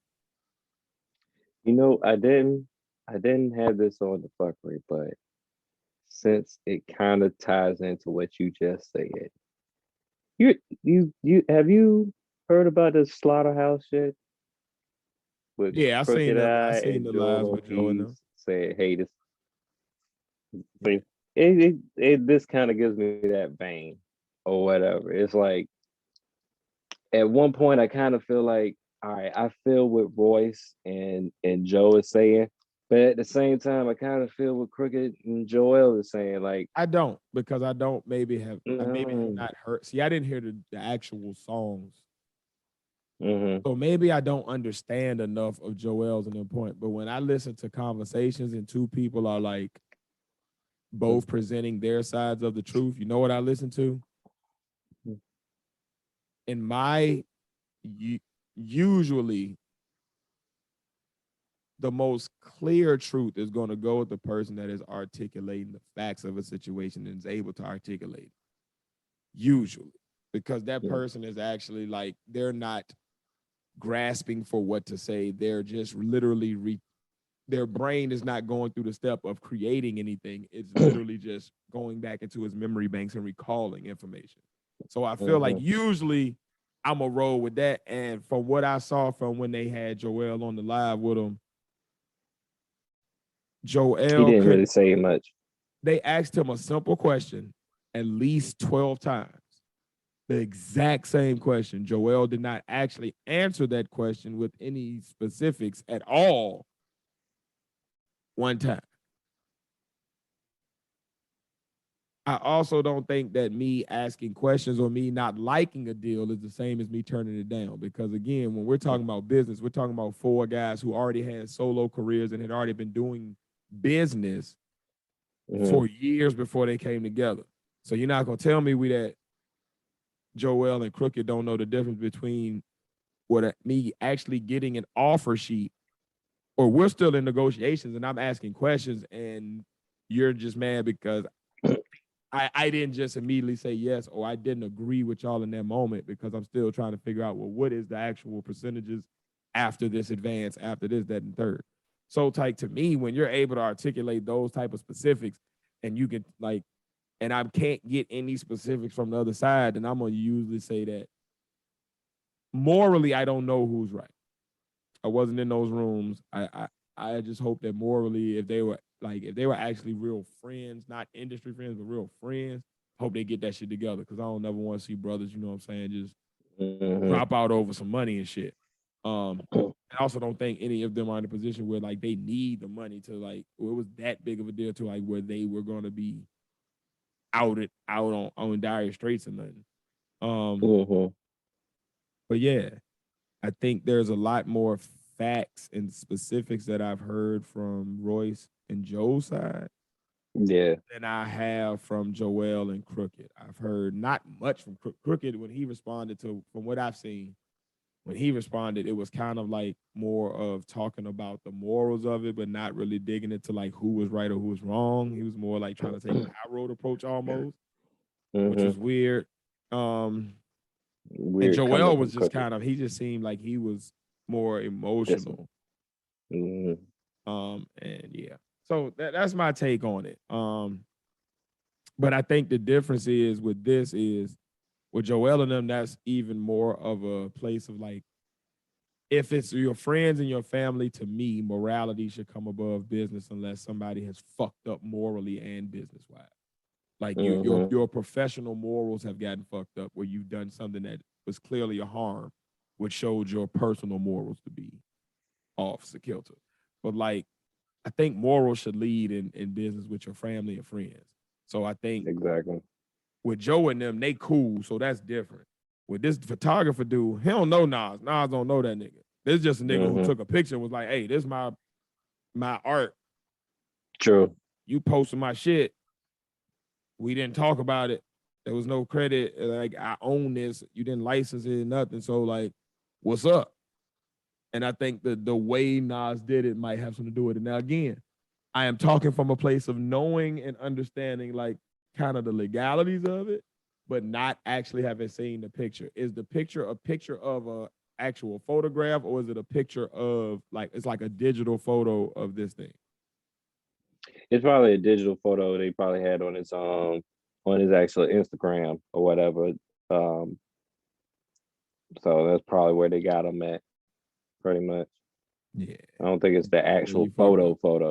That's where you fucked up. That's the one place. Like, if he could actually take that shit down and then just repost, if he got the photo, like, you know, back in the day we had Polaroids and shit. If he got that original photograph somewhere, like, he can just take a picture of that, like on his kitchen table. It will say the same thing, but he won't get in trouble for it. All that. So, yeah. Nah, just do that. Yeah. And thank you for always stepping in to handle church business. Of course. Of course. Uncle Snoop. But that day, I was going to say with that Slaughterhouse stuff, I'm agreeing with you with on the Royce and Joe side or whatever, because it just seems like they had more business sense when it came to the deal. And then I have not known Crooked Eye to have a good deal ever. He was like on death row. I think the only reason why we still know Crooked Eye to this day is because of Slaughterhouse. Not to diss his skill, because he's an awesome lyricist. He's one of those lyricists that like kills the fuck out of syllables to the highest degree. You know what I'm saying? I Indeed. would same thing with, and Joell Ortiz is great as far as his lines, punchlines and stuff like that. But I have Royce and Joe are the more successful out of the group. So I kind of would like, when it comes to business, kind of seems like they're more sound on it. The way and it sounds like they had things going or whatever, but they didn't like give Royce and Joe all of the parameters or whatever deal they were talking about, so they didn't go ahead and agree with it. And then this random album that they had set up, the Rise and Fall of Slaughterhouse, that was just out of the blue. They didn't know nothing about it until we all found out about it, basically. So Yeah. that's where I'm like, all right, they kind of in the wrong for that. And it just seems like you're just trying to build speculation so you can, because Crooked Eye and Joell Ortiz, they got their own fan base and they've been putting out music consistently every year, pretty much. Big fact. But But it ain't but I going nowhere. almost, yeah, it ain't going nowhere. So that's why I feel like they actually putting up that speculation or whatever. You know what my build up take the on it hype is? for their Just music. personal opinion. Mm-hmm. I think Crooked and Joel realized that solo, they weren't seeing, like, it's one thing if you had been solo this whole time and you were still seeing the success you had before Slaughterhouse. But once Mm-hmm. you go up to that, like more of a huge recognition, you get used to certain type of checks, used to certain type of venues that you're performing at, etc. And you go back to what you were before that, it's tough on you. And I think as Yeah, a man, like just being a man and putting myself in that, I think maybe they got a little butt hurt that Joe and Royce maybe didn't need the deal with the same expediency as maybe they did. they did. Yeah, So because exactly. so because it didn't move fast enough, they considered that a turn down, whereas maybe Joe and Royce considered it more of like, this deal just isn't as sound as you may think, and I want more info. I want to maybe negotiate the Yeah, terms a little more. And I think exactly. that there was a lack of trust before this deal from Mm-hmm. something that causes you to then, when you first felt that way, to not have the conversation offline before it even gets this far to where you need to make a diss record. Like there was time after that deal where, hey, I don't like the way you did that, bro. Talk to me. What you thinking? What made you think that way? And then y'all had that conversation. Y'all get back on the same page, and then you know what I'm saying. You never know. It could have been a situation like, hey, how much y'all need on the advance to like make sure that y'all good, or like what looks do y'all need right now that we can maybe do on our own while we work out the deal, and then that way when Mm-hmm. the deal gets solidified, we all still good, but y'all are able to get whatever it is that y'all are looking for right now. I think it is ways to work that shit out if y'all are really boys, and I think that they may not have really been as tight as public perception would say. Yeah, like it might be how to say I don't know. surface level cool, Uh-huh. but Uh-huh. Like at industry at friend. the yeah, but at the end, and it might be at surface level a lot closer than a lot of other people that might be in the industry. But as far as at the end of the day, if I'm alone by myself, the 5 people in my hand I can call on to get help or whatever. I Yeah. think because, well, one, they're all in different corners of the country majority of the time. Like I feel like Joe is in New York and and Royce is in Detroit all the time because he has a whole studio there. So it's kind of hard to unless they Zoom like us, Right. pretty much to stay that, cool around people, pretty much. But hopefully they sort this out, because to me it kind of sounds, it all looks goofy and corny to me. Yes, sir. It's not a good look. So if they do come back together and do something, it's not a good look for that. Like, it makes them look great. Yeah. I mean, And more people so stop it's hyping like, that bullshit up too, man. Joe did not tell Joel to suck his dick. He said that album can suck his dick. suck his dick. Yeah, that wasn't even words have meanings. Please stop doing that weird shit. Internet. Yeah. So you can get some clicks. Yeah. That's awful. Clicks. All right.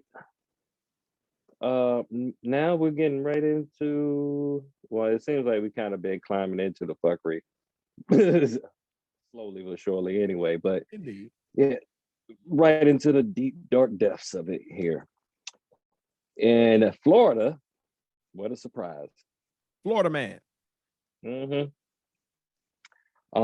Florida Dunkin' Donut worker sentenced for fatally punching customer who used a racial slur. Now, fatally punching more than once, or just one clean knockout? I took your life with this punch. God, I think it was a one hit. I think it was a one hit quitter for the fact that let's see, his name is he's 27 years old. Corey Pujols must complete 200 hours of community service, attend an anger management course, and spend 3 years on probation following the completion of his sentence, according to this report. Used to think Roy Jones had the meanest left hook, but I guess this dude does. God damn. But I think the reason why it was fatal was because it was an old man.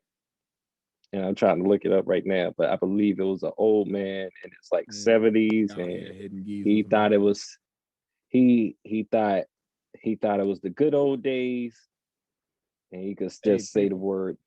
Playing geezer golf is wrong. Stop it. Yeah, but I don't know, man. When that geezer start saying nigga, I still ain't gonna hit the old man. Like the I old ain't man gonna hit the touched old me, man. and all bets off. Put your hands on me and get your ass whooped. But you just saying, nigga, you gonna piss me off, but I ain't gonna be that pissed. I expect. But I don't think you're an old ass white man. What the fuck did I expect you to say? It would surprise me more and shock me more and appall me more if you was like, "Hey, young man, how are you?" And you had an actual civil conversation with me. You calling me nigga is again going back to my against the grain. I prejudge. That's what I'm expecting you to say, nigga. A whole bunch of racial shit that you feel is okay because that's at this point about all you know and care to know. That brings up something in my head of like that one Muhammad Ali interview where he was talking. The one dude was like, so basically he was asking like down south, yeah.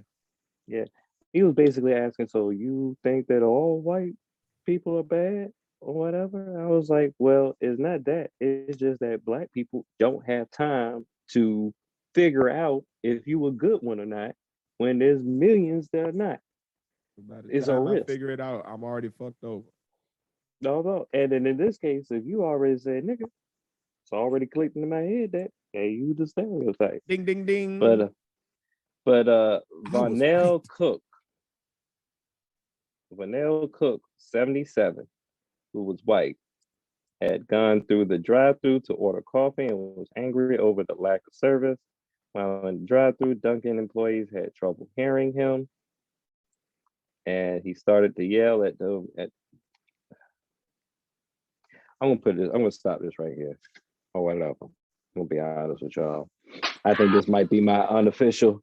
This is my unofficial second against the grain. I think I already said this bit before. Old people get on my goddamn nerves. I know it's respect your elders. Well, you're gonna be old, but nigga, we old. I know, I understand that. But because of my job, and because I've been hearing these entitled ass old people every single day that gripe over the simplest of shit.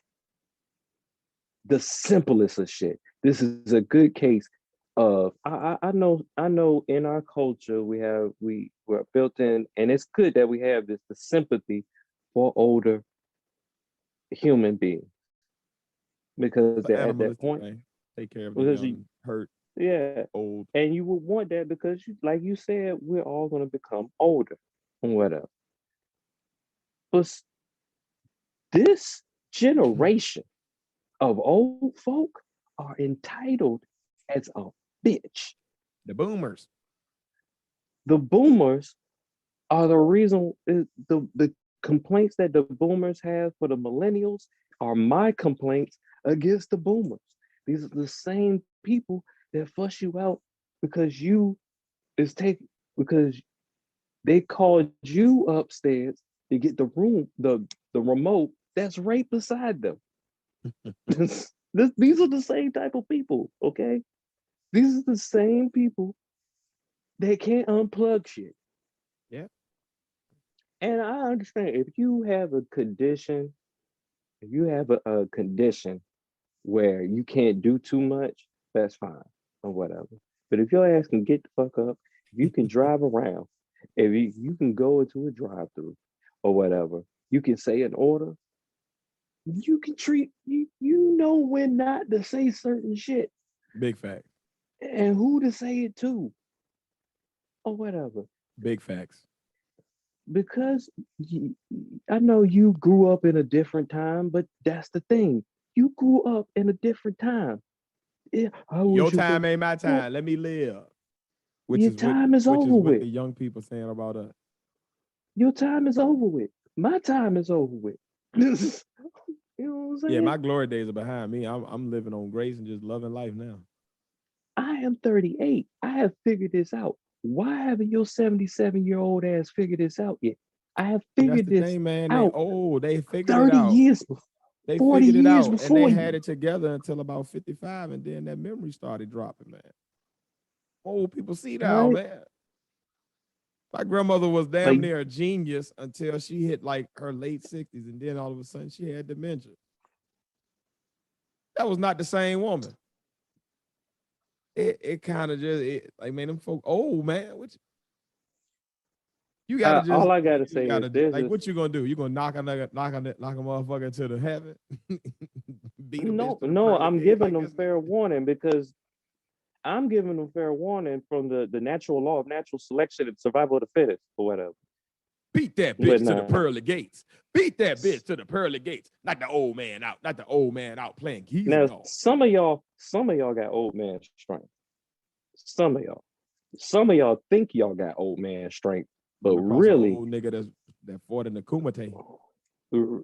Really, you like 1 point or one bad experience from having a cardiac arrest. Man. Figure out which old man, which old person you are. That reminds me of this short I saw on YouTube. It was this old man. He had to be in his late 60s, 70s, something, but he was an old dude. He was in shape, like he was fit looking, you know what I mean, for an old man.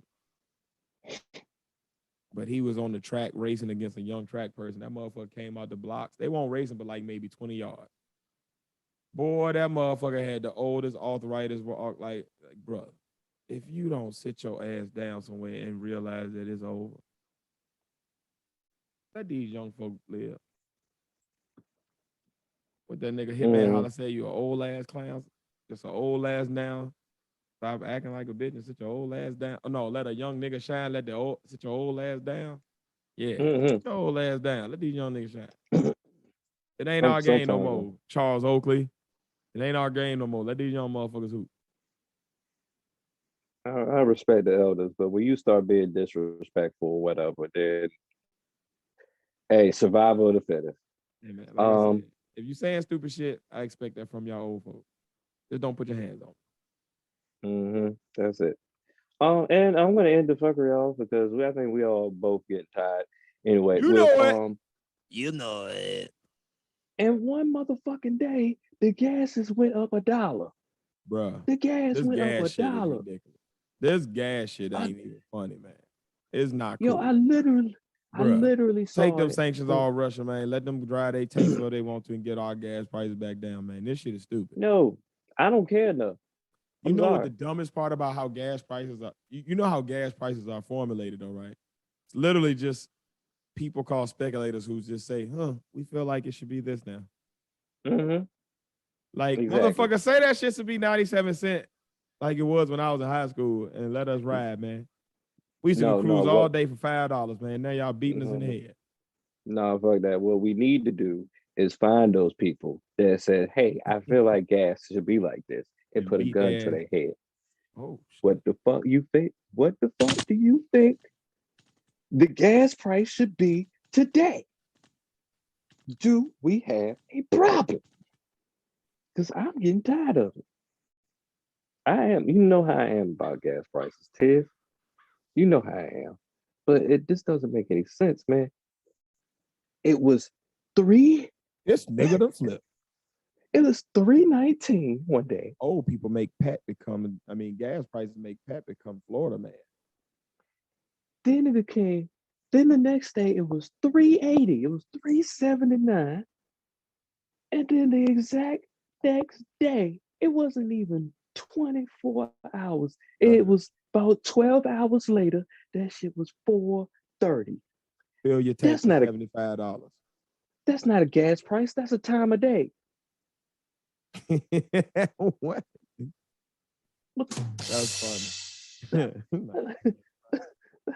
That's the time of day. Like, what in the world? 427, nigga. That is what my GPS said. Exactly. That's somebody. This shit is somebody's street address. This is the type of shit that pisses me off about the way the world works. Like, it's just arbitrary shit. Like, why? Like, I know why. Let me not say why, but come on, man. This is why I say why we gotta have a dumbass gas recession every fucking 3 years. Like, I feel like we just did this a couple years ago, and it was really for no reason, just because. Like, I just feel like every couple years, it's just like, hey, pay $80 to fill your tank. We'll take it back down in a month. Like, what the fuck? It just told Ukraine and Russia to have beef just so they can raise the gas prices up. That's what I feel like. Man, that's just to have an excuse to have gas prices high as fuck. The fact that you probably ain't noticed because you drive, but find an Uber or Uber Eats. Watch how the prices have went up, delivery rates and all that shit. Just because like people got to pay more for it. Watch that shit go up. Everything's up. Like that shit gonna have some reverberating effects to it. Believe that. But then the fuck y'all. Hey, fuck all you people that set the gas prices. Indeed. There is a special pit in hell for you with gasoline draws that you soaked yourself. Very special pit. Right. And that same gasoline that you're pumping. Pause. And you're getting scholarship. But hopefully fuck I'll y'all be right. With this gas shit, man. Y'all ain't shit. But I tell you who is some shit. Our Black Business of the Week. And it is BeBeautifullyTrue.com. They are a boutique. They are art gallery. And I went to their art park this past weekend, and it was dope as fuck. My son had a ball. They had a lot of dope vendors out there. They had vegan pastries. They had like bunch of food. They had the jewelry out there. They had clothes if you wanted to get the girls some gear. They had beautiful art. Had a dope experience though, man. If y'all ever get a chance and y'all are in the Atlanta area, head on out to west of Atlanta in Douglasville, and they are on 6719 Strickland Street, in Douglasville, Georgia. And they do sipping paints. They do art classes for kids. They if you are into like artistic expression, go there. It's dope. I really enjoyed myself, and it was my first time actually going in like physically being there and not being on like their site and that type of thing. So it was a really dope experience. I had driven by a few times and I finally went. It's dope. So check it out, y'all. Support Black business, man. And why you supporting Black business? Go ahead and support us too. The Podnas. It's real easy. If you want to support, easiest way you can do it, just like, comment, share, engage with the content. whether you're listening on Spotify, Anchor, or one of the other podcast platforms, Apple Podcasts, whatever, or whether you're actually one of our YouTube or Twitch people who are actually watching. Please, people, make sure you interact with the content. It gets us more into the algorithm. Share it with people if you think that if you enjoy the content, share it with other people you think will like it. If you disagree with something we say, comment. Let us know. Let's have the conversation. All of the engagement helps us to continue to grow. That's the easiest thing you can do because it's free. If you're a little bit more giving and you really enjoy the content and you want to support financially, that's always a help.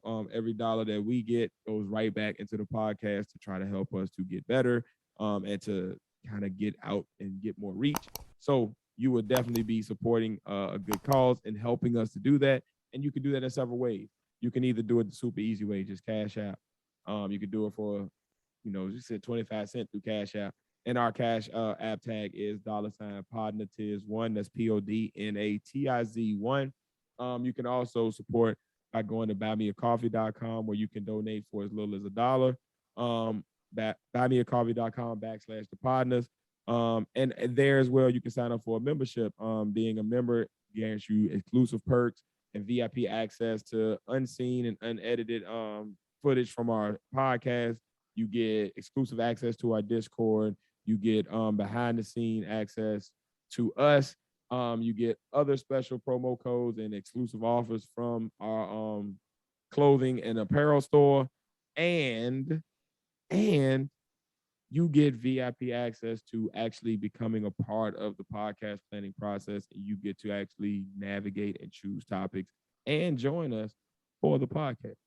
So that's becoming a member. You can do that for as little as $4.99 per month. And that's at buymeacoffee.com/the Podnas. You can also support at anchor.fm for as little as $4.99 per month. You can become a monthly supporter there and donate that way. Another way you can financially support, he's not here to do it, so I hope I do it justice, is go to rtreclothing.com. That's rtreclothing.com. That's ARTRE. He wouldn't spell clothing, so I'm not either. Clothing.com. rtreclothing.com is the exclusive one-stop shop for all AC83 clothing and your partner's merch and apparel. So you can go there and get your partner's merch and get you some AC83 gear at the same time. Designs are uploaded weekly, daily, monthly. It's always something new there. And, go check it out. Get you some new gear. The spring line is coming. Y'all see the weather is breaking. It's starting to get a little warmer out. So the spring line is coming. So please make sure you go and support rtreclothing.com, your official one-stop shop for all AC83 and the Podnas merch and apparel. Promo code Pod Squad 83, all caps. Indeed. Okay. Make sure you get you some discounts while you're there and get a little bit off of that deal there. And shipping is pretty quick too. We've all ordered and everybody has gotten their stuff pretty quickly. So make sure when you get yours, you send us a picture or a video of you wearing it so that we can make sure we put it on the R-Trade Clothing Instagram page. Now. And they also got Afterpay, so you can pay a little now and pay a little later. Just want to put that out there. No, get your layaway on in the digital world. And last but not least, man, if you ever want to support, how can they just get in contact with us, have conversations with us outside of the podcast? How can they do that, Pat? At THEPODNAS. That's at @THEPODNAS, and that is the Instagram, the TikTok, the Twitter. We'll also have Tiz Face Pat on the Podnas on Facebook, and feel free to DM us any ideas or anything you want us to talk about on the podcast at THEPODNAS. Indeed. And make sure that after you finish doing all that, you go back to the original way that you can support and go keep checking out the content, keep liking, comment, sharing, and subscribing, and keep interacting and engaging with us. Keep having a conversation with us. It's the one place where you can join the conversation. And also, if you are a Spotify listener, make sure you don't forget a Spotify or an Anchor.fm listener. Make sure you go ahead and leave us a voice message. We can actually add your audio to the podcast and hear your voice and your take live inserted in the podcast itself. So please become a part of the show. Leave us a message. please make sure you do that. And also check out our live show. You didn't ask us, but we're revamping it. So we've been out the past couple of weeks. But we will be coming back soon with that. And also Tiz Takes, our new sports show, hosted by me. Will be coming out this Friday at 10 o'clock. It's a sports talk show for the casual fan. So if you are new to sports, you can listen. If you are a sports fan that knows everything about sports, you can listen. And if you're like me, you know a lot, but you don't got all the time to like watch every single game, but you follow more of the storylines, you can watch as well, and you will get something out of it. So please join me for that. Be sure to check out Blunt and Early with Face on Saturday mornings. Every Saturday morning, check out Blunt and Early with Face to get all of your cannabis news and 420 friendly information. First 3 episodes have been amazing. And he really does do a good job with like researching, and like you can really get knowledgeable quick on there. So if you got some questions, if you got thoughts, or if you just want to join him for that conversation and have that dialogue, he's always in the comments and making sure he's responding. So please check that out. And yeah, man, check out the movie reviews with Pat. Pat is the same. If you say something, he gonna say something back. So have these conversations with us. We are the podcast that you can join in the conversations with. So as always, man, I have been 1/3 of the Podnas. Your boy Tiz, and I've been along with Other third of Podnas, the Padawan here, and we've been along with our boy Face, but he had to leave the place. Indeed. He had to go handle some family business, man. We love him. And yeah, man, we'll be right back at you next week with episode 69. So you know that shit is going to get ridiculous. Pause. Indeed. But yeah, man, we love y'all. See y'all next.